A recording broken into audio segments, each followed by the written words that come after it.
I wish I could wave a magic wand and just have an abundance of housing for those who are looking for it, because it is a key aspect of our workforce from every level. Everybody who has a job in Bryan or is working in Bryan and contributing to the community needs a place to live. Yeah.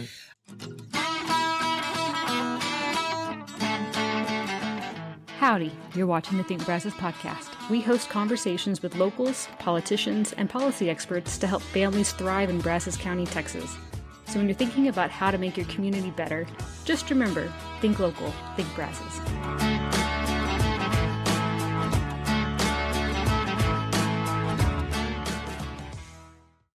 So this is the Think Brazos Podcast again, and we are joined by Miss Marca Ewers-Shurtleff. I hope I got that right. You did. Congratulations. That's a mouthful.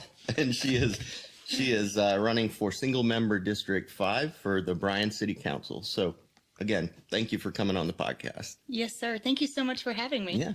So first question I wanted to go into just briefly is, who are you and why are you running yet again? And maybe why did you run the first time? Again, I'm Marca Ewers-Shurtleff. I know that's a mouthful. That's why I just kind of go by Marca. Okay. I am currently sitting in the seat 5 for the City of Bryan City Council.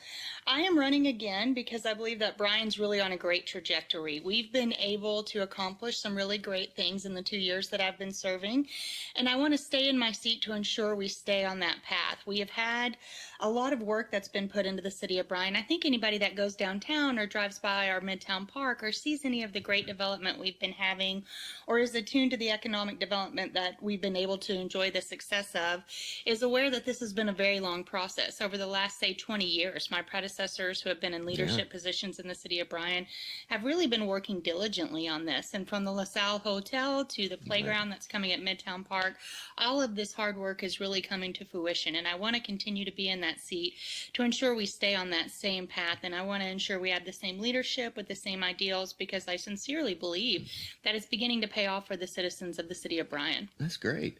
And I should have asked this earlier, but the district you're running for, we're going to throw up a map on the B-roll, but that is the west side of town, if I'm not mistaken. Yes, it is. It's a kind of a unique district. It has a little bottleneck that comes all the way up kind of between Midtown Park and what we call north of Northgate. Right.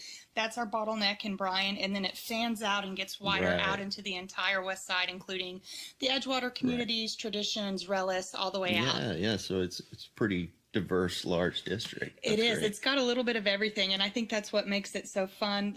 A couple of years ago when I ran, I actually walked the entire district and knocked on everybody's doors. So apologies if I interrupted your district at your dinner or interrupted you at home, but really got a boots on the ground feel for the entire district. And it's diverse and it's really wonderful. I'm biased, but I think it's made up of the most wonderful people. Everybody was so welcoming. They're all engaged in our community. And so District 5 is very special to me, but it is very diverse and very large. Yeah, so getting back to some of the successes that you were talking about earlier, could you go into maybe one thing that you're most proud of in your service so far, and then go into what things do you want to get accomplished in this next term if you win? Sure. What I'm the most proud of so far is the economic development that we've been able to attract to Bryan. I know that everybody's heard the tagline, Bryan is open for business. Right. And that's not just a campaign slogan that, those that I'm serving with and I use. It's something that we really believe. It is my sincere opinion that we run the City of Bryan like a business as much as we can. We're always going to have some restrictions. We are a governmental entity. But as much as it's in our power, we really do try to find ways to say yes to our community leaders and our business developers. And I've been very proud of that. And we've seen the fruits of that with a bunch of different companies that are coming to Bryan. Destination Bryan recently ran a piece that I was so proud to be a part of. We have over 90 small businesses in downtown Bryan right now. And I think the particularly special thing about small businesses are these are the people who sponsor the T-ball game. These are the people who are involved in our charitable endeavors around town. And I think anybody who spent time in Brazos County knows it's a very charitable community. We always have a different fundraiser or a different charity that's contributing. You can't find a weekend in this town from, August until March where somebody's not putting on something in order to give back. And those small businesses are such a big part of that. We have larger companies coming in. We've been able to do a lot out with our industrial complexes. We have several right now, which we're under NDAs for, so we really can't talk about, but bringing thousands of new high-paying jobs. Oh, is that the mystery project that we keep hearing Yes, about? and I know that there have been some folks who have spoken about it, but given my legal background, my Right. lips are pretty buttoned No, on that's- this one. that's smart. But it'll be thousands of jobs with high median incomes, and they're all interested in the city of Bryan. And what happens when we bring in new development like that, particularly in the commercial arena, is that we raise that tax base eventually, whether we give them incentives now. Later, that will raise our ad valorem tax base. And what that means for everybody is that the city of Bryan has more money to fix your potholes Yeah. or put in a new red light or continue to fund the crosswalks for the Bryan ISD, which we have a great partnership and relationship with. So we're very excited about that. But overall, our ability to really capitalize on the growth in Texas, our location right smack dab in the middle of the Texas Triangle, and our business-friendly relationships with new and existing businesses is something I'm the most proud of and that I'd like to continue to foster. If you're running for office or you'd like to meet the candidates, join us on October 19th for our annual and nonpartisan candidates build. We'll put politics aside, roll up our sleeves, and get to work helping a local family build their own home.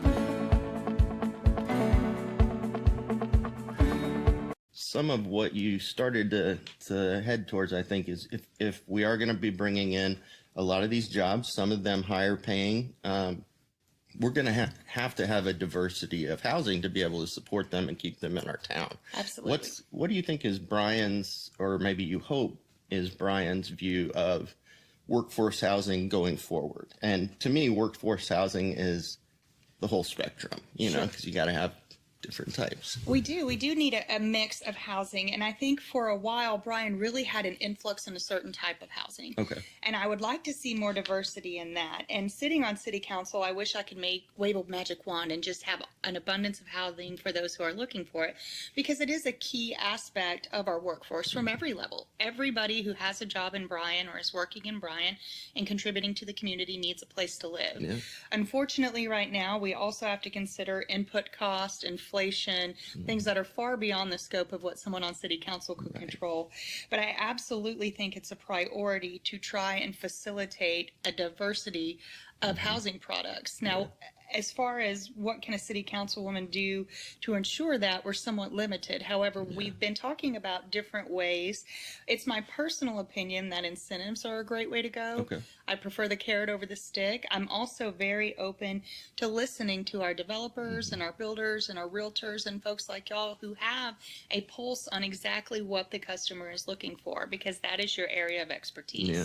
And it does actually seem, I spoke to a member of the Bryan planning staff a few weeks ago, and it does appear to be an interest possibly for the city of Bryan to not just incentivize, but also to look at, you know, cost benefits of sprawl, what you would call sprawl versus infill. I know a couple of times this last year, city council actually has had workshops where that's been brought up, some sort of an incentive program to try to develop the last undeveloped, you know, Absolutely. infill. And I would love to see that. We have our Midtown project, which is very Right. close to where I live. I drive by it every day. But as you go down South College, are different pockets inside the city that are really ripe for some infill development. I would love to see that. And I know that there are a lot on staff and council that would as well. Yeah, yeah. And that is something even that Habitat for Humanity is looking at, is what does affordable housing look like in the future? And I think a variety of different housing points, because I know for our families, they can afford less and less dirt under their feet. And so, yeah, we're excited to see where the city of Bryan goes there. Going forward, we touched on it a little bit, but do you have, other than generally you said incentives, economic development, do you have one project or one hope for the city that you would most like to see should you get an next term? Again, I don't want to belabor it, but there's not one specific. I want to see our playground in Midtown Park continue to be developed. Something that's very special about that to me is that will be open to everybody. You don't have to have a certain level of socioeconomic status to take your kids to a really gorgeous park all day. Once the lake is completed, they'll be able to fish, and we'll have kayaks, and we've got all kinds of great. things there. That's going to be very special to me. Is one very small project in that overall development of the city, Yeah. but the accessibility of that to everyone is something that's near and dear to me. And I think everyone should be able to take their kids to a park, and theoretically you could stay there all day. There's going to be enough free entertainment options for them Yeah. there to get out and enjoy the outdoors. There's more and more studies coming out that tell us what I think I already know just being raised on a farm, but having your kids outside, giving them access to sunshine and letting them get dirty is really important to their mental health. So I Absolutely. think having somewhere that's easily accessible, free to everybody, once that's done being built, I'll be really proud of that. And I'm looking forward to seeing that Yeah. throughout this term. And it began obviously in the last couple of years. Exactly. No, that's an exciting project. I know my wife and I have for years been kind of watching and hoping that playground opens for our kids soon. Habitat for Humanity's Faith in Action Pumpkin Patch is open the entire month of October, Sunday through Friday, 12 noon to 8 p.m., and on Saturdays from 10 a.m. until 8 p.m. The address is 2301 East 29th Street in Bryan. We've got plenty of fall photo opportunities, lots of unique pumpkins, and more, so we hope to see you there. So a question that I forgot to ask you earlier has to do with transportation, actually. You know, especially for the lower half of the income bracket, those that don't have as secure transportation, that may rely on Brazos Transit. I know that Brazos Transit and other transportation forums have really been getting out into the community and making the argument for why it should continue to be funded. I wanted to hear what your take, or the city of Bryan, their take is on it, as far as Brazos Transit looking the way it has, I guess. We've always been partners with Brazos Transit, and I think in addition to having available transportation, obviously it's essential for medical care Yeah. to get back and forth to work. People who have it at their fingertips take it for granted, but when you don't have it, it becomes very important. I've been very fortunate. I've gotten to live in DC and in Prague, where I've relied entirely on public transit. that's I always hope it will catch on in Texas. It really never has. We have to be honest with ourselves about is that. true. But I do think it's important that we have it available. That being said, we're also looking into some cities who have done some pilot programs with really? Uber or ride shares, and they've been very successful when the city steps in and partners with those as well. Big fan of Brazos Transit, big supporter. Think that we always need to have a reliable public transit system, but also not opposed to looking at some new, more creative, maybe less costly means of getting folks around the city. We're laying more what's pedestrian paths throughout the city. Okay. We're hoping people would turn more to walking and biking, That'd be great. which would be great. But we also have to accept the reality that sometimes it's 110 degrees here, and Yeah. those sidewalks aren't going to get utilized for part of the year. But we're continuing to try to make the city of Bryan more walkable, more bikeable, continue to be forward thinking in terms of public access and public transportation. We have seen cities like Austin blow up and not have the infrastructure or the public transit to Exactly. handle the population influx. I really believe in the city of Bryan. I think we'll continue to grow. And so I think it's important for us to manage that influx of people before the people are here and it's too late. Well, I think that's a great idea. Now, looking more, I guess, community-wide, for us at Habitat for Humanity, we're BCS Habitat. We see it as one community, and a lot of people do here. But I just wanted to get your sense of where are things with the city of College Station. I know in the last few years there have been, a few differences that have been hashed out. Where do you think you're at, and where are we headed with the two cities working together? We have had a couple of times where we've had to have a meeting of the minds between the cities. But I believe we're in a really great spot with our new Bryan Council, and we have so many good friends and allies on this City of College Station Council. We really are sister cities, and I always joke with my friends at the City of College Station, I have a sister.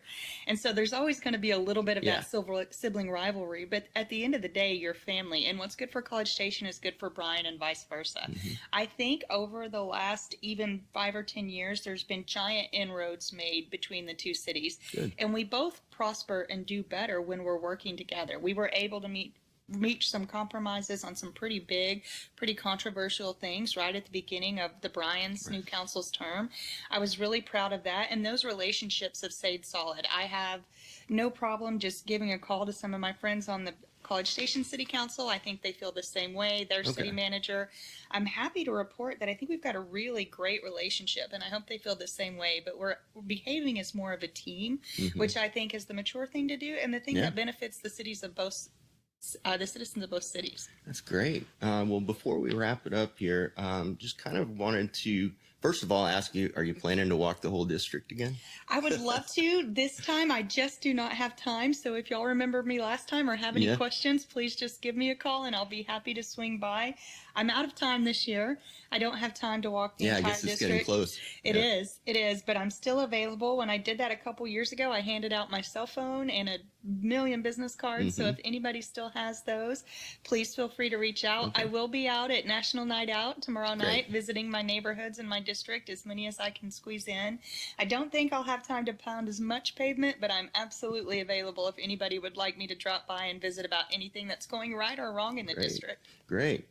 So I guess in summary, what would you want a voter in your district to know, just to summarize who you are and what you want them to know? I'd want them to know that serving the city of Bryan is truly a passion of mine. It's something that I take a lot of pride in and something that I take seriously. Public service has been something that I've been interested in since I was 14 years old. I got my first job working for a Texas House member. Wow. It's always had my interest. It's something that I take very seriously, and I consider it an honor. And I want those in my district who vote for me or who don't to know that I'm here on their behalf and I'm accessible. And I think that's the beauty of local government, is that if you have a problem, you know where to find us. There's an election coming up in November too, and all of them are very important. But with local governance, we are right here. We are in your city, and we are available and happy to serve. So I want everybody to know that I'm here on their behalf. If they have any questions or concerns, please let me know. If I don't know about a problem, I can't help you fix it. So I just want them to know I'm here on their behalf. I take this very seriously. It brings me a lot of joy, and I want them to know that they can reach out to me anytime. Okay. And speaking of, how can they get in touch with you if they needed to? I'm not asking you to put your cell phone out there. But what's the best way? They can call the city of Bryan. Melissa up there gets us all of our messages. And then I'm Marca at bryantx.gov. We got rid of the Ewers-Shurtleff in the email for obvious reasons. Okay, good to know. But just Marca, please reach out to me. Let me know if you have any concerns or if you're happy about something or you'd like to see more of something. Happy to take any kind of citizen input. Great. Well, this is Marca Ewers-Shurtleff again, running for single member District 5, and we really appreciate you coming on the podcast. Of course. Thank you so much for having me, and thank you for the work you do.